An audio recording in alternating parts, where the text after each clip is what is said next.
O adobo lang ba ang luto mo sa pusit? Try mo itong pagkasarap.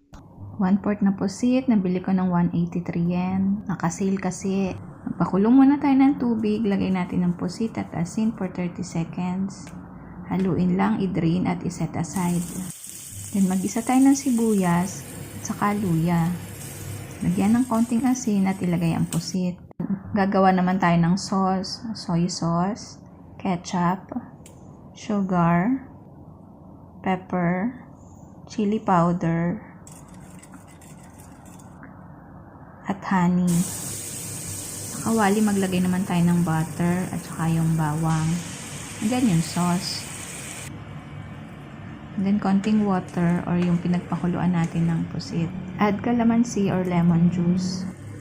Saka natin ilagay ang ginisang pusit. Haluin lang ng konti. This is it.